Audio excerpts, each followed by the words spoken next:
उम्म, क्या होगा अगर मैं कहूँ कि किसी भी इंसान की सबसे बड़ी आर्थिक समस्या उसका बैंक बैलेंस नहीं है। अच्छा, तो फिर क्या है? अ, असल में वो कोई एक्सेल शीट भी नहीं है जिसमें लोग अपने खर्चों का हिसाब रखते हैं, बल्कि सबसे बड़ी समस्या वो वजह है जिसके लिए कोई इंसान रोज सुबह उठकर काम पर भागता है। जी, बिल्कुल। बिना अपनी मंजिल जाने बस दौड़ते रहने वालों की जेबें अक्सर खाली ही रहती हैं। बिल्कुल सही कहा। तो आज की इस गहन चर्चा में हम कुछ ऐसी ही सच्चाई से रूबरू होने वाले हैं। हमारे सामने कार्ल रिचर्ड्स की मशहूर किताब the one page financial plan के नोट्स और कई दिलचस्प इंसाइट्स हैं। और मैं कहूँगी कि हमारा मिशन ये समझना है कि एक असरदार और सॉलिड फाइनेंशियल प्लान सिर्फ कैलकुलेटर या नंबरों के इर्द-गिर्द नहीं घूमता, हाँ, मतलब फाइनेंस अक्सर बहुत उबाऊ विषय लगता है ना। लेकिन ये इस बारे में है कि पैसों का प्रबंधन असल में जीवन को कैसे दिशा देता है। बात ही अपने आप में बहुत कुछ कह देती है। देखिए, अक्सर लोग सोचते हैं कि वित्तीय योजना यानी फाइनेंशियल प्लानिंग बस गणित का एक उबाऊ विषय है। हाँ, जैसे म्यूचुअल फंड्स, स्टॉक्स या टैक्स बचाना। बिल्कुल। लेकिन कार्ल रिचर्ड्स यहाँ एक बेहतरीन नजरिया पेश करते हैं। अगर हम इस पूरे विषय की गहराई में जाएं, तो वित्तीय योजना असल में जीवन की योजना बनाने के समान है। जीवन की योजना मतलब लाइफ प्लानिंग। हाँ, ये इस बारे में नहीं है कि किसी के बैंक खाते में कितने शून्य लगे हैं, बल्कि इस बारे में है कि वे शून्य जीवन के किस उद्देश्य को पूरा कर रहे हैं। ये तो बहुत गहरी बात है ना? बिना इस बुनियादी बात को समझे निवेश करना या बचत करना बिना नींव के एक भव्य इमारत खड़ी करने जैसा है, जो हल्की सी आंधी में गिर सकती है। चलिए इसे थोड़ा खोल कर समझते हैं। यहाँ सबसे पहले और गहरी बात जो उभर कर आती है वो है पैसों की जरूरत और हमारे क्यों का महत्व। जी, द वाई। सीधे बजट बनाने पर कूदने से पहले हमें ये समझना होगा कि इस आर्थिक यात्रा का कारण क्या है। बिना कारण जाने प्लान बनाना तो बिल्कुल ऐसा है जैसे कोई इंसान किसी टैक्सी में बैठ जाए और ड्राइवर को ये ना बताए कि जाना कहाँ है। बिल्कुल, टैक्सी चलती रहेगी, मीटर का बिल तेजी से बढ़ता रहेगा, लेकिन मंजिल कभी नहीं आएगी। लेकिन मैं यह एक सवाल पूछना चाहती हूँ। हाँ, पूछिए। ये क्यों खोजना थोड़ा किताबी या दार्शनिक नहीं लगता? जब महीने के अंत में ईएमआईज़ भरनी होती हैं या राशन लाना होता है, तो कोई आम इंसान अपने जीवन के गहरे मूल्यों के बारे में सोचेगा या सिर्फ इस बारे में कि कैश कहाँ से आएगा? यहाँ जो सबसे रोचक बात है वो ये कि क्यों तय करने से इंसान का पूरा मनोविज्ञान कैसे काम करता है, ये समझना जरूरी है। अच्छा? जी, ये कोई दार्शनिक विचार नहीं है, बल्कि एक बहुत ही व्यावहारिक टूल है। जब कोई व्यक्ति खुद से ये सवाल करता है कि उसे पैसों की जरूरत क्यों है, तो वो असल में अपने दिमाग को एक स्पष्ट निर्देश दे रहा होता है। मतलब एक कमांड की तरह? हाँ, इसे एक उदाहरण से समझते हैं। मान लीजिए किसी आर्किटेक्ट को रहने के लिए एक घर डिजाइन करना है। उसकी डिजाइनिंग में परिवार की जरूरतें, आराम और सुकून वाली जगहें होंगी। हाँ, वो तो है। लेकिन वहीं अगर उसी आर्किटेक्ट को एक कॉर्पोरेट बिल्डिंग बनानी है, तो उसका फोकस बदल जाएगा। वहां मीटिंग रूम्स और पेशेवर माहौल पर ध्यान होगा। अरे वाह! यानी मकसद बदलते ही पूरा का पूरा ब्लूप्रिंट बदल जाता है। बिल्कुल, और यही बात फाइनेंशियल प्लानिंग पर लागू होती है। जब किसी को पता होता है कि उसका क्यों एक शानदार गाड़ी खरीदना है, तो उसका दिमाग शॉर्ट टर्म सेविंग्स पर फोकस करेगा। हाँ, छोटी अवधि की बचत। सही कहा। लेकिन अगर किसी का क्यों ये है कि उसे 50 की उम्र के बाद कभी काम ना करना पड़े, तो उसका दिमाग लॉन्ग टर्म इन्वेस्टिंग की तरफ दौड़ेगा। समझ रही हूँ। जब क्यों साफ नहीं होता, तभी इंसान बिना सोचे समझे पैसे खर्च करता है। महीने के अंत में जेब खाली होती है और फिर इंसान मजबूरी में उस नौकरी की तरफ भागता है जिसे शायद वो पसंद भी नहीं करता। इसी को तो रैट रेस कहते हैं ना? बिल्कुल, इंसान जीवन भर सिर्फ बिल भरने के लिए काम करता रह जाता है। क्यों पता होना कोई लग्जरी नहीं है, बल्कि इस रैट रेस से बाहर निकलने का एकलौता दरवाजा है। वो रैट रेस वाली बात सच में डराने वाली है। तो इसका मतलब है कि सबसे पहले अपनी मंजिल तय करनी है। लेकिन यहाँ आकर बात वाकई बहुत दिलचस्प हो जाती है। वो कैसे? एक तरफ तो हम कह रहे हैं कि अपनी मंजिल तय करो, अपना क्यों खोजो, लेकिन दूसरी तरफ सच्चाई ये है कि दुनिया बहुत तेजी से बदलती है। भविष्य पूरी तरह से अनिश्चित है। हाँ, कल क्या होगा कोई नहीं जानता। वही तो, कोई नई तकनीक आ जाएगी या इकोनॉमी में क्या बदलाव आ जाएगा। तो मेरा सवाल ये है कि जब भविष्य इतना धुंधला हो, तो कोई इंसान एक ठोस फाइनेंशियल प्लान कैसे बना सकता है? क्या वो प्लान बेकार नहीं हो जाएगा? अगर हम इसे बड़ी तस्वीर से जोड़कर देखें, तो सबसे बड़ी गलतफहमी यही है कि एक प्लान को पत्थर की लकीर होना चाहिए। तो फिर कैसा होना चाहिए? एक अच्छा प्लान पिंजरे की तरह नहीं होना चाहिए जो किसी को एक ही रास्ते पर बांध दे, बिल्कुल। बल्कि उसे एक कंपास की तरह होना चाहिए। कंपास जो दिशा दिखाता है। बिल्कुल, कंपास का काम है सही दिशा दिखाना। अगर रास्ते में कोई पहाड़ या गहरी नदी आ जाए तो कंपास ये नहीं कहता कि उसी पहाड़ से टकराते रहो। वो कहता है कि थोड़ा घूमकर निकल जाओ लेकिन दिशा वही रखो। मतलब लचीलापन होना चाहिए। जी हाँ, फ्लेक्सिबिलिटी किसी भी योजना की सबसे बड़ी ताकत होती है। ये कंपास वाली एनालॉजी बहुत सटीक बैठती है, क्योंकि मंजिल की तरफ बढ़ते वक्त अक्सर ऐसे अप्रत्याशित तूफान आ जाते हैं जिनकी किसी को आशंका नहीं होती। जैसे अचानक कोई बीमारी या नौकरी का चले जाना। हाँ, हालात बिगड़ने पर दूसरा रास्ता चुनने की पूरी तैयारी होनी चाहिए। मुझे इस संदर्भ में थॉमस एल्वा एडिसन का उदाहरण बहुत प्रेरित करता है। वो स्कूल वाला किस्सा? जी, बचपन में जिस लड़के को स्कूल से यह कहकर निकाल दिया गया था कि वो मंद बुद्धि है और कुछ नहीं सीख सकता, किसी ने सपने में भी नहीं सोचा था कि वो दुनिया का इतना बड़ा आविष्कारक बनेगा। सही कहा, यह अनिश्चितता का सबसे सकारात्मक रूप है। ये इस बात का प्रमाण है कि अनिश्चितता हमेशा बुरी नहीं होती। सच में कभी कभी वो नए अवसर भी लाती हैं। और वित्तीय योजना में इन अवसरों का लाभ उठाने के लिए एक बैकअप प्लान होना बेहद जरूरी है। भविष्य की योजना बनाते समय अपनी आज़ादी के लिए पैसे कमाना बहुत महत्वपूर्ण है। आज़ादी के लिए पैसे कमाना मतलब एक ऐसा सिस्टम बनाना जहां इंसान पैसों के लिए काम ना करे, बल्कि पैसा उस इंसान के लिए काम करे। इसके दो बहुत ही क्लासिक तरीके हैं। अच्छा, वो कौन से हैं? पहला, रियल एस्टेट में पैसे इन्वेस्ट करना ताकि रेंट से घर का खर्च आराम से चल सके। और दूसरा, कोई किताब लिखना या कोई बौद्धिक संपदा बनाना जिससे रॉयल्टी इनकम आती रहे।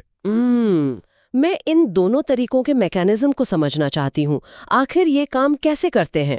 देखिए, इनका मूल सिद्धांत है समय और पैसे को अलग करना, डीकपलिंग टाइम फ्रॉम मनी। अच्छा। जब कोई नौकरी करता है तो वो अपने दिन के 8 घंटे बेचकर पैसा कमाता है। जिस दिन वो काम नहीं करेगा, पैसे नहीं आएंगे। हाँ, ये तो आम बात है। लेकिन रेंट या रॉयल्टी जैसी पैसिव इनकम में एक बार सिस्टम बन जाने के बाद इंसान सो भी रहा हो तब भी पैसा आ रहा होता है।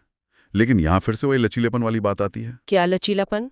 मान लीजिए अगर रियल एस्टेट मार्केट क्रैश हो जाए या किताब ना चले तो क्या होगा? वही तो, तब तो पूरा प्लान ही धराशायी हो जाएगा ना।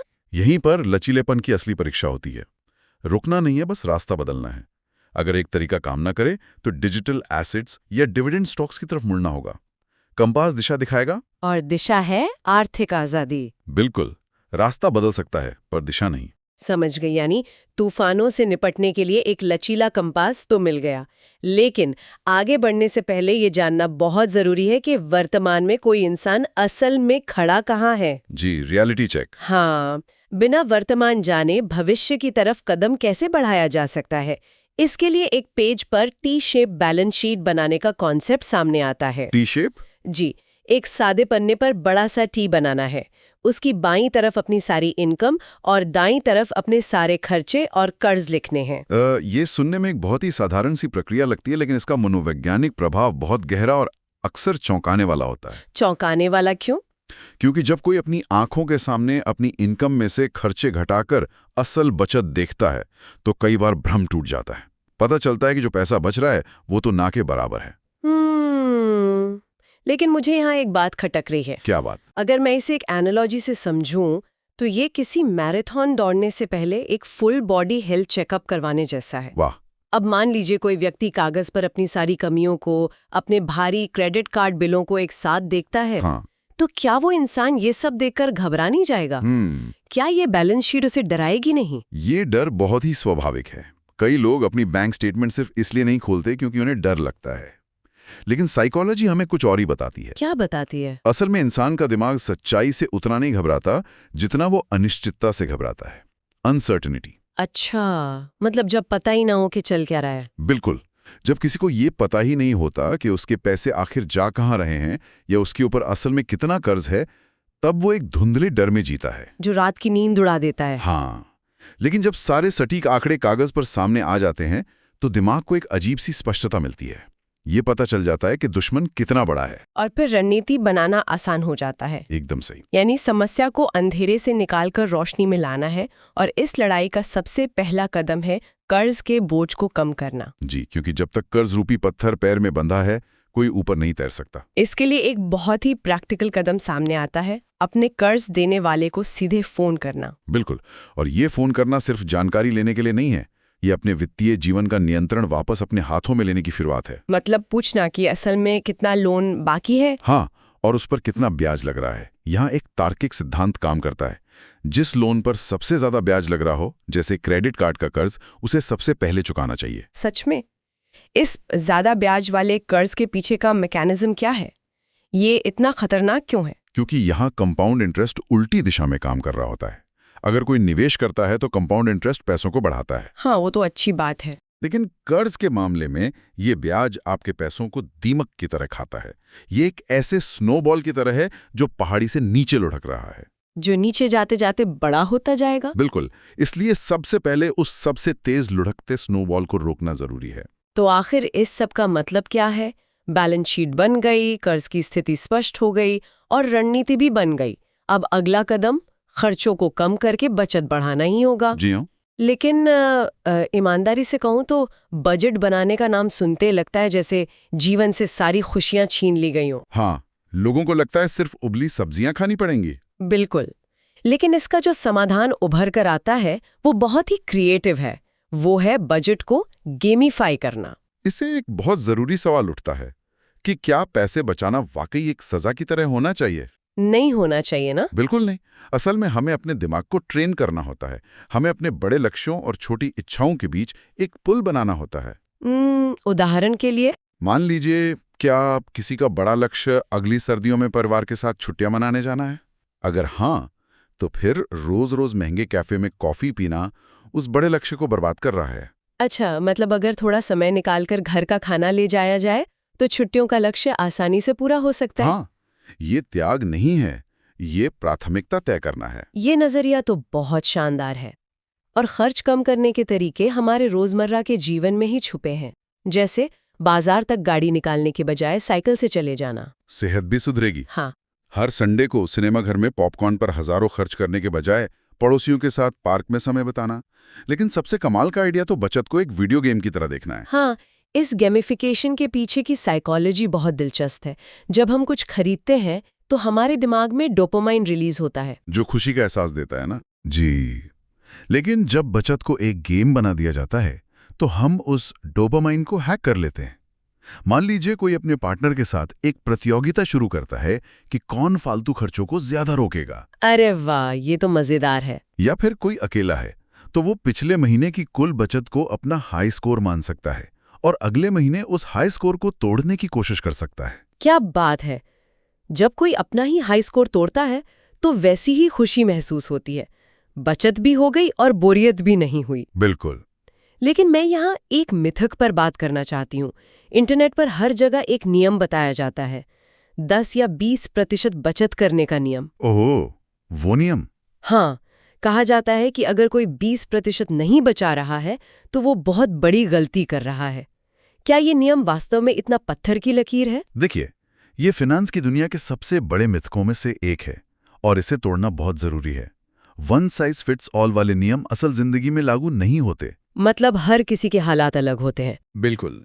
एक इंसान जो लाख रुपए कमा रहा है और अकेला है, उसके लिए 40% बचाना भी आसान हो, लेकिन जो 30,000 कमाता है, जिसके माता पिता की दवाइयों का खर्च है, उसके लिए शायद 20% बचाना असंभव हो। हाँ, और अगर वो नहीं बचा पाएगा तो अपराध बोध महसूस करेगा। जी, उसे लगेगा कि वो असफल है। असली वित्तीय योजना ये कहती है कि अपनी क्षमता और जरूरत के हिसाब से जितना संभव हो सके उतना बचाना ही सही है, चाहे वो महीने के 500 रुपए ही क्यों न हो। निरंतरता बनाए रखना प्रतिशत से ज्यादा महत्वपूर्ण है। एकदम सही। मैं पूरी तरह सहमत हूँ। अब मान लेते हैं कि गेम खेलकर कुछ पैसा बचा लिया गया है, जी। तो अब सवाल ये उठता है कि उस बचे हुए पैसे को समझदारी से कैसे इस्तेमाल किया जाए। ये बहुत अहम सवाल है। और इस पूरी प्रक्रिया में हमारा सबसे बड़ा सहयोगी कौन हो सकता है? यहाँ एक बहुत ही खास दृष्टिकोण सामने आता है, एक वैज्ञानिक दृष्टिकोण अपनाना। ये निवेश की दुनिया का सबसे बुनियादी नियम है। निवेश करते समय भावनाओं को किनारे रखकर एक साइंटिस्ट की तरह सोचना चाहिए। साइंटिस्ट की तरह कैसे? जरा सोचिए, जब कोई वैज्ञानिक किसी लेबोरेटरी में काम करता है तो वो क्या करता है? वो सिर्फ अंदाजे नहीं लगाता, वो डेटा इकट्ठा करता है। हाँ, और सबसे महत्वपूर्ण बात, वो हर घटना के पीछे का कारण समझने की कोशिश करता है। इन्वेस्टमेंट में भी यही जरूरी है। किसी कंपनी का शेयर ऊपर क्यों जा रहा है, इन क्यों और कैसे को समझना ही वैज्ञानिक दृष्टिकोण है। और अगर हम ऐसा नहीं करते हैं तो अक्सर लोग रिश्तेदारों या दोस्तों की सलाह मान लेते हैं। अरे मेरे दोस्त ने कहा है कि ये शेयर डबल होने वाला है। ये भेड़ चाल बहुत खतरनाक होती है। बिल्कुल। अगर मैं इसे एक एनालॉजी दूं तो ये ऐसा है जैसे कार का इंजन खराब हो गया हो और कोई उसे ठीक करवाने के लिए डेंटिस्ट के पास चला जाए। क्या कमाल का उदाहरण दिया है आपने। है ना? डेंटिस्ट बहुत अच्छा इंसान हो सकता है, करीबी दोस्त भी हो सकता है, लेकिन कार के इंजन का विशेषज्ञ नहीं है। ये एनालॉजी स्थिति की गंभीरता को सटीक तरीके से बयां करती है। जब लोग बिना सोचे समझे अपनी जिंदगी भर की कमाई लगा देते हैं तो वो असल में अपने ही पैसों पर कुल्हाड़ी मार रहे होते हैं। तो फिर क्या करना चाहिए? पैसों को इन्वेस्ट करने के लिए हमेशा उन विशेषज्ञों की मदद लेनी चाहिए जो बाजार को गहराई से समझते हैं, जो भावनाओं के आधार पर नहीं बल्कि डेटा और मार्केट ट्रेंड्स के आधार पर फैसले लेते हैं। भावनाओं को निवेश से दूर रखना तो ठीक है, लेकिन व्यक्तिगत जीवन में भावनाओं का बहुत महत्व है और इसी से जुड़ा एक पहलू सामने आता है, पार्टनर या जीवन साथी के साथ संवाद। जी, पुरानी कहावत है ना, एक से भले दो। हाँ, ये बात वित्तीय योजना के मामले में 100% सच साबित होती है। कई बार समाज में देखा जाता है कि घर का कोई एक सदस्य ही सारे वित्तीय फैसले लेता है और दूसरा अनजान रहता है। इससे सारा मानसिक तनाव सिर्फ एक व्यक्ति पर आ जाता है और अकेले जूझने से इंसान गलत फैसले ले लेता है। बिल्कुल। लेकिन जब दोनों पार्टनर्स बैठ के खुल के बात करते हैं तो न सिर्फ समस्याओं का बेहतर हल निकलता है बल्कि रिश्ता भी मजबूत होता है। इसे हम इमोशनल अलाइनमेंट कह सकते हैं। यानी वित्तीय योजना सिर्फ गणित नहीं बल्कि साझा भविष्य की रणनीति बन जाती है। जी हाँ। तो अगर हम इस पूरी गहन चर्चा को समेटें तो तस्वीर बहुत साफ हो जाती है।